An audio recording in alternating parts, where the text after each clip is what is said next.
kawan saya Fristian Griggs baru saja sampai dari Filipina dan berbagi cerita. Tadi kita terpotong azan. Fris, kan gini, Anda masuk ke jalur merah bukan berarti juga Anda aman-aman saja. Bisa jadi Anda juga diculik.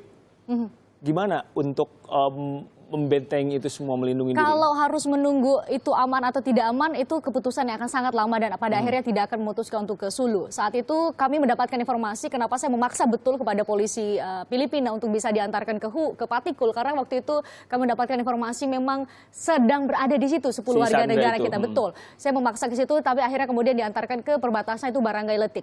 Barangay Letik yang berbatasan sekitar hanya sekitar 15-an kilometer dari pusat kota Patikul yang saat itu sedang ada operasi militer, dan diduga disitulah 10 warga negara kita. Sehingga memang untuk jalan ke sana, Riko, kami menjadi namanya hitung-hitungan resiko. Kan gini, wajah Anda pun tidak Filipina sekali. We can tell Anda adalah bukan orang Filipina dan harus berbaur. Betul. Kalau Anda lihat tadi saya memakai kerudung, kemudian saya membawa tas. Itu adalah tas dan kerudung yang saya beli untuk bisa menjadi setidaknya tidak begitu mencolok untuk berada di pelabuhan. Karena satu-satunya pintu masuk di Pulau Sulu adalah pelabuhan Holo. Ini adalah ibu kota Provinsi Sulu. Kami harus berangkat dari Zamboanga.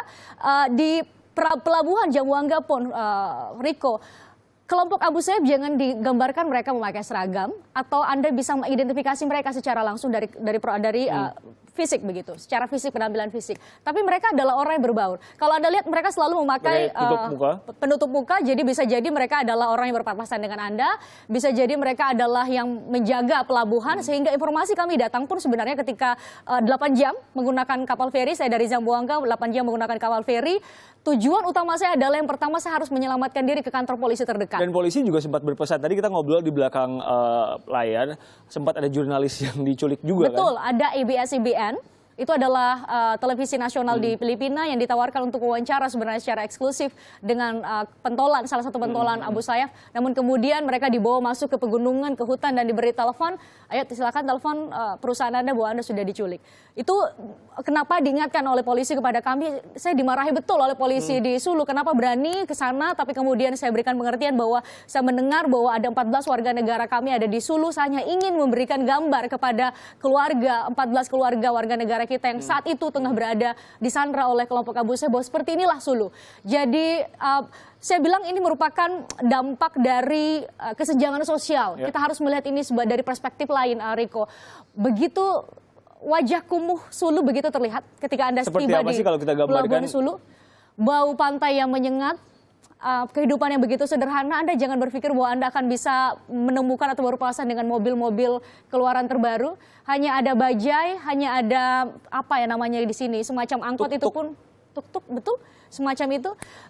Kemudian mereka hanya punya penghasilan dari berjualan dari warung kelontong. Anda juga cerita bahwa bahkan ketika ada yang diculik, orang lain bisa saja tidak peduli. Betul, saking begitu mereka bersahabat dengan rasa takut, ya Riko. Mereka harus bersahabat dengan rasa takut ketika ada seseorang yang menculik mereka atau menculik seseorang di sekitar Sulu, mereka tidak akan memberi bantuan apapun. Karena toh nantinya pilihannya adalah mereka ikut menjadi korban atau mereka ikut membantu kemudian menjadi korban. Itu tentu tidak menjadi pilihan bagi mereka selama bertahun-tahun mereka hidup di Sulu. Di layar tadi ada gambar Anda bersama kepolisian dan tentara. Jadi sehari-harinya apa yang Anda lakukan? Dari hotel, kemudian ke kantor polisi, atau nginep di mana? Di hotel atau di kepolisian sekaligus untuk melindungi Anda? Kalau kami nginep di Zamboanga. Zamboanga adalah berada di atas beberapa jam perjalanan dari ke Provinsi Sulu tentunya, karena itu merupakan wilayah yang relatif aman. Tidak aman ya, relatif aman. Karena kelompok Abu Sayyaf juga tetap masuk ke kota itu. Kota itu merupakan kota yang bisa jadi untuk mereka mendapatkan kebutuhan hidup. Karena itu lebih ramai dalam tanda petik. Lepas penutup kepala, langsung berbaur, jadi tidak ada yang tahu bahwa Oleh karena itu saya begitu deg-degan sebenarnya ketika naik kapal. Jangan sampai orang yang duduk di samping saya atau mungkin siapapun penumpang yang ada di situ bisa melihat saya dan bisa mengidentifikasi saya sebagai orang asing.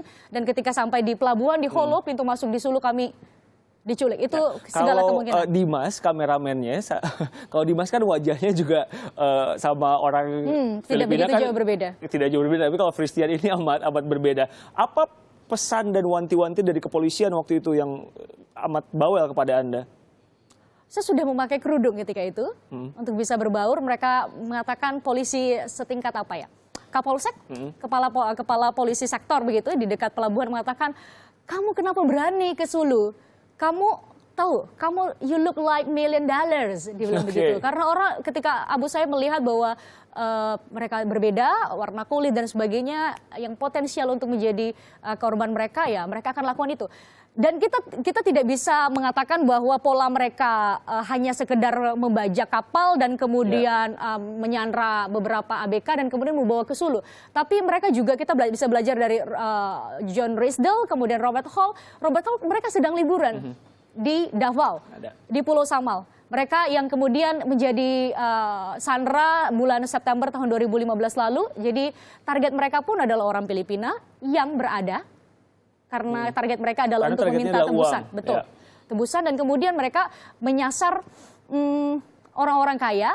Dan sayangnya agak susah untuk militer Filipina memetakan mereka, Rico. Selain terbagi menjadi beberapa faksi yang tersebar di 3 provinsi tadi, kemudian basis utamanya di Sulu, mereka juga punya anggota lain atau mantan anggota yang berada di Zamboanga. Anda bisa bayangkan sebenarnya penculikan John Risdale itu ada di Davao, berbeda pulau dengan ini, tapi kemudian kenapa bisa sampai ke Sulu? Artinya kan kita harus bisa, logikanya berarti ada proses transfer para sandera dari satu tempat ke tempat lain, dari satu pulau ke pulau lain, bagaimana caranya? Dan tentu saja tadi Anda bilang juga perpindahan sandranya tidak lama, cepat kan perpindahan sandranya. Artinya kan kekerabatan lah yang membantu mereka sehingga mereka bisa dengan sangat mudah menyandra dengan aman tanpa terdeteksi oleh polisi maupun militer. Davao ke Sulu sangat jauh. Dan mereka tidak terdeteksi membawa itu. Saat 10 sandera dalam proses pembebasan, timeline-nya seperti apa waktu itu? Terakhir saya sempat menyebutkan dalam laporan langsung bahwa 10 warga negara kita dibagi menjadi 2 kelompok.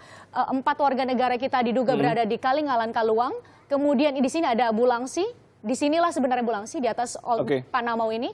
Di sinilah 10 warga negara kita oleh Al-Habsi Misaya, kemudian Alden Bagadi. Jelang tanggal 1 Mei kemarin, sekitar tanggal 30 betul, tanggal 30 atau tanggal 29, saya mendapatkan informasi sebenarnya mereka 10 warga negara kita sudah berada di Indanan. Proses pembebasannya kan ada, mereka diantarkan menggunakan mobil ke Holo, di kantor gubernur Provinsi Sulu. Jadi polanya sudah terbaca ya, artinya memang mereka terdesak, kalau informasi yang saya dapatkan ketika meliput di sana, mereka terdesak dengan operasi militer yang dilakukan oleh militer Filipina sehingga tidak ada pilihan bagi mereka, harus lari dari Bulangsi, kemudian melewati Talipau, dan mereka harus mendekati ke Holo untuk menyerahkan para sandera dengan berada di Indanan karena persenjataan mereka, kelompok mereka juga cukup kuat di sini. Jadi sewaktu-waktu ketika operasi militer dilancarkan, mereka masih bisa membela diri. Militer Filipina juga sempat kalah, kalau bisa dibilang seperti itu. Kita bahas lagi usai jeda, tetap bersama kami di Kompas Petang.